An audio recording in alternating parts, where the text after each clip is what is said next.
Hello, my name is Ali, and welcome to my channel. We are back with Hakuoki Kyoto wins Yamazaki's route. Let's go. That's right. If we do our best, that means the shogun and the shogunate are safe and secure.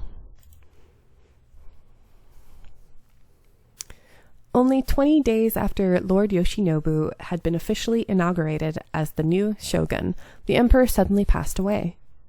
It was especially hard on the emperor's younger sister, Kazunomiya, who had been married to Lord Emochi and was intended to be a symbol of imperial unification, but everyone, on both sides, was shocked by his death. He was succeeded by the imperial prince, a young boy of only 15 years. In the turmoil, the activity of the Choshu domain went uninvestigated. The entire country of Japan found itself thrust into rapid motion. Sorry, I got like a hair bugging me in my headphone, so it's like driving me nuts. March 1867.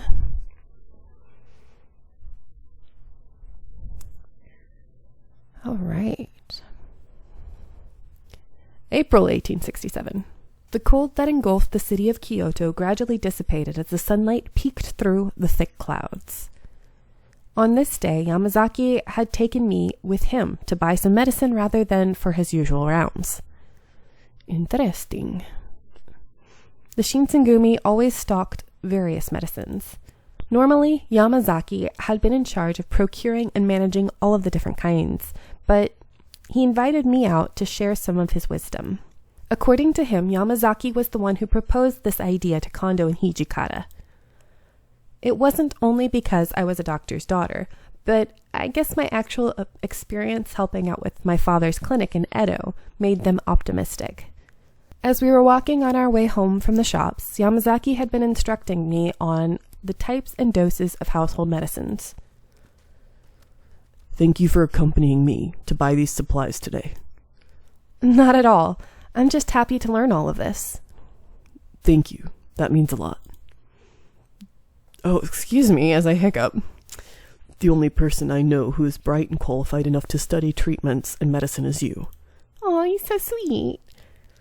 I wanted you to have this knowledge, just in case. Yes, of course. Just in case.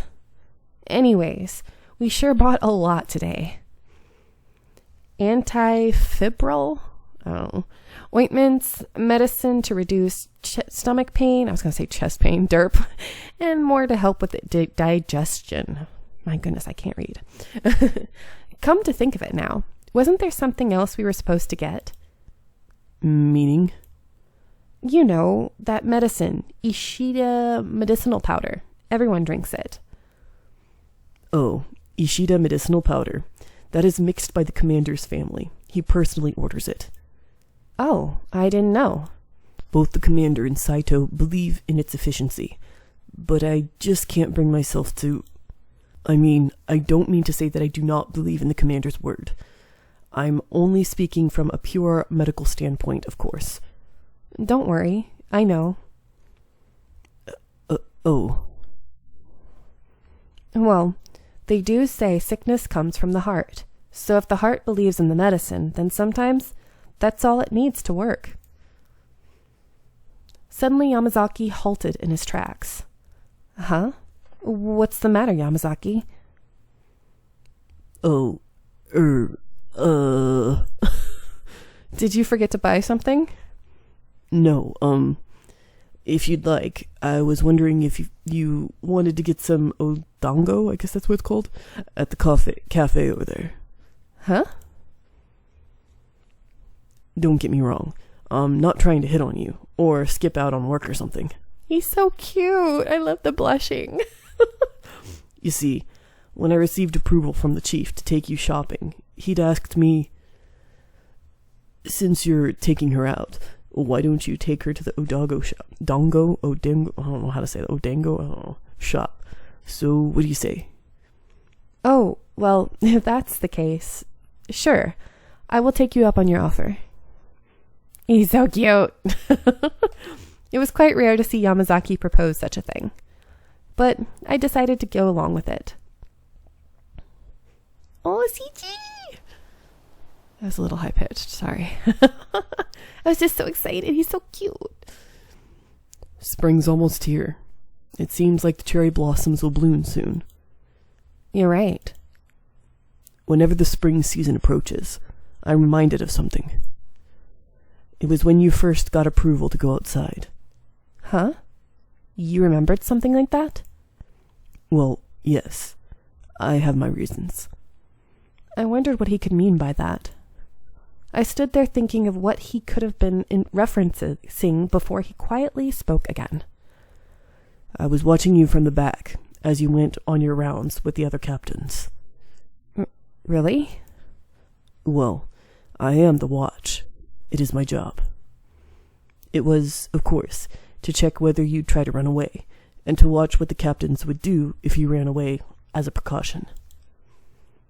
Yes. Thinking back on it now, wondering what the captains would do to you if you ran. Would they actually go to the lengths of killing you, since we'd told you the secrets of the Shinsengumi? Such were concerns. Back then, they were testing you, testing to see whether you'd escape or not. But you did not. Every time you did not, I'd feel relieved. And now, I finally understand something. Even during that time, not a single captain ever thought you'd make a run for it. You had earned their trust ever since. But Okita always says he'll kill me. That's his favorite phrase. I guess you're right. In response to Yamazaki sharing that with me, what am I supposed to say? I'm looking. Didn't even notice. I had absolutely no idea that you were watching from behind. Butterfly! Well, it wouldn't be great if you did. My job is to watch, after all. He gave a proud smile. He's so cute. All right, let us head home now. Yamazaki stood up and looked at me. Oh, before we do, there's something I want to tell you as the watch. What is it? You are no longer a person we're watching. The chief, commander, and all of the captains trust you. And as proof, they're entrusting you with managing the compound's medicine box. So, I think you could have confidence in yourself. Okay. Wow, I said that a little too crazy. Anyway.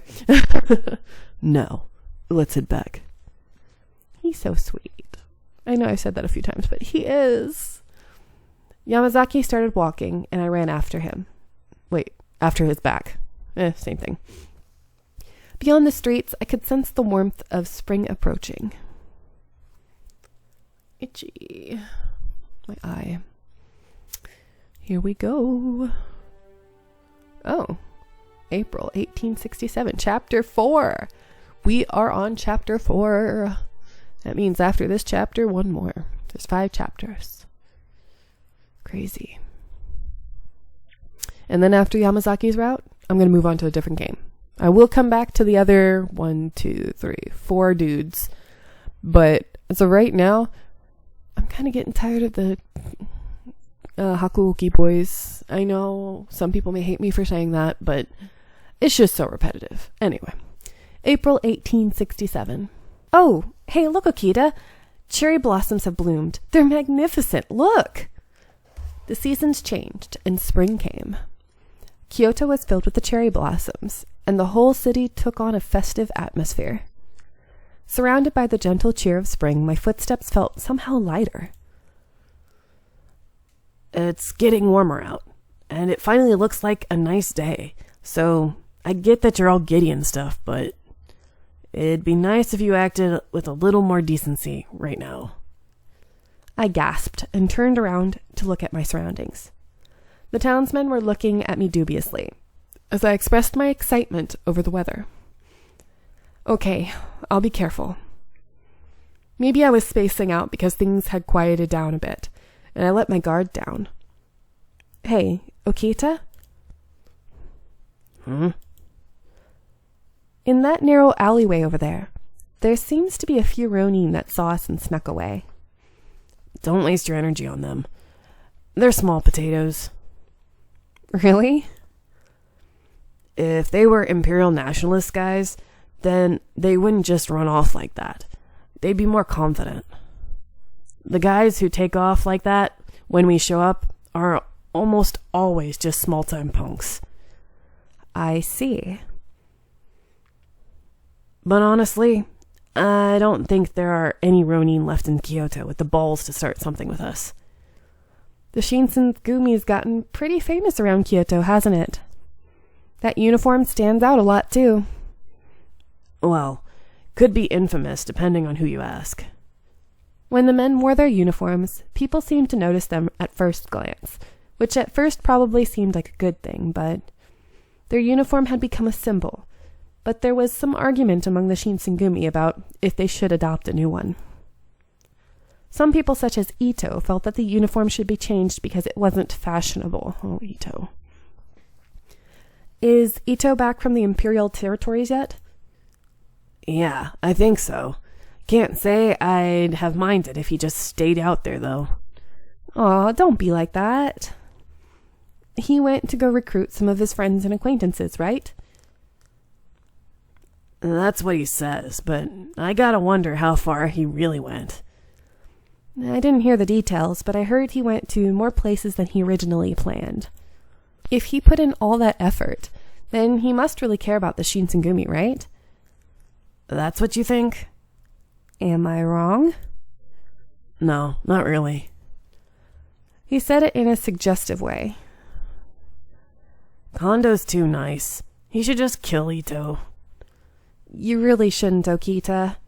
How could you joke about killing one of your companions? A companion, huh? He scoffed, then fell silent. Ever since he had first arrived, Okita and the rest had never seemed to like Ito much, but when he said it aloud in public, it still surprised me. I glanced around to make sure no one had been paying attention. Oh, there in the crowd, a face I'd seen before. I stopped walking. Kaoru. The face that looked back could easily have been mine. There was no way I could have ever mistaken that face. But no sooner than when I spotted her had she disappeared, melting into the crowd. Kaoru! Hey! He made a grab for my arm, but I'd already moved out of his reach.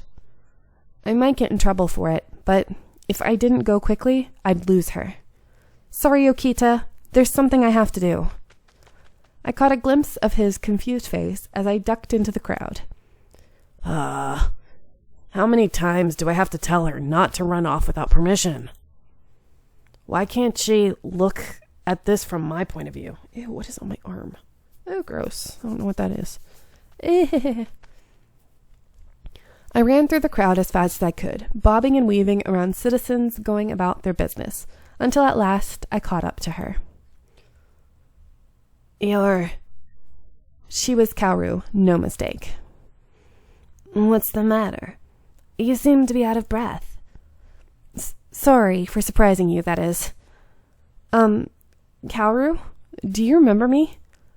Yes, you were with the Shinsengumi. I remember you. May I ask you something? What is it? I gulped. I knew I had to choose my words carefully when asking her. One of the Shinsengumi saw a girl who looked like me at the Sanjo Ohashi Bridge a while ago. Could that have been you? I don't know. I do go to Sanjo Ohashi fairly often. But if I were there, would that have been a problem?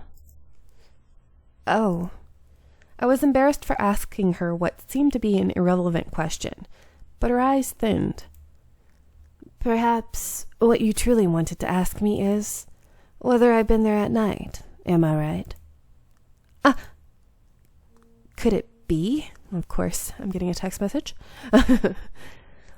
If it was an autumn night, and you got in the Shinsengumi's way. And then you and I are gonna need to have a little talk. I don't want to give away all the details, but it ends with your death. Oh, Okita. I hadn't realized he'd caught up to me so quickly. Oh, you're Okita from the Shinsengumi. Thank you for helping me the other day. She bowed, but Okita didn't even seem to notice. So, you gonna answer the question? Were you there that night? Okita wore the same half smile he always did, but his body was as tight as a bowstring, ready to have his blade in hand at a moment's notice. My death? Please don't say scary things like that. Lots of people pass by Sanjo Ohashi during the day. At night, though, I don't go near it, because of the notice board stuff. I can't believe you suspect me just because my face happens to look like someone else's. She sadly looked down, and I rushed to shake my head. Oh, of course, I understand. Sorry for asking something so rude. I guess it really wasn't her. I felt embarrassed for even doubting her for a second, so I apologized. Man, you're so easy. Just like that, you're gonna believe in her? Even if she was the culprit, what makes you think that she would be like, oh, that's right, I did do it? Well, why did you trust her so easily? Is it because she looks like you, or because she's a girl? I didn't have an answer. Kaoru then took one step back. Can I go now? I have to be somewhere. Excuse me. Kaoru. She turned and ducked away, disappearing back into the crowd. Had I done the right thing, I wondered, in covering for her? I was pondering whether or not I should give chase again when I heard Okita begin to cough. Okita, are you okay? Man, I almost really coughed with that one. Okita? Stay back. As I stepped toward him, he threw out a hand and twisted his face upward to glare at me. I'm fine. So just stay there, okay? It was the sheer force of his personality that stopped me, not just his words. For a little while, he coughed as if his lungs were going to collapse. Whatever. Eventually, his coughing slowed, then began to subside. His cough finally ended, and he wiped the sweat and looked up. Okita, is something wrong? Like what? I mean... Oh, excuse me. Why don't we find somewhere to rest? You don't look too well.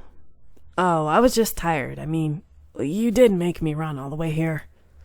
And besides, we're in the middle of a round. We have no time to rest. But... No buts. I'm fine. Now, about the girl, Kaoru.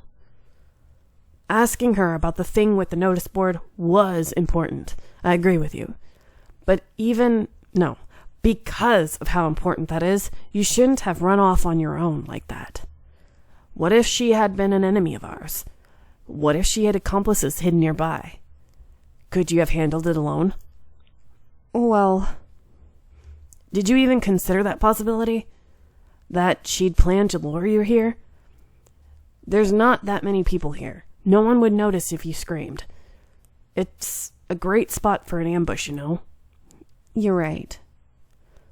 She hadn't tried to attack me, but Okita was right. Next time, I might not be so lucky. I could have easily run right into that trap. You need to be more careful, all right?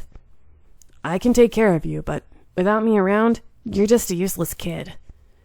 I gripped my fists and looked down. Sorry. I'm going to let you guys go here. I hope you are enjoying. If you are, please like, subscribe if you haven't already, and give me a comment. Let me know if there's any games you really want to see me play. Anyway, I hope you're enjoying, and I'll see you in the next one.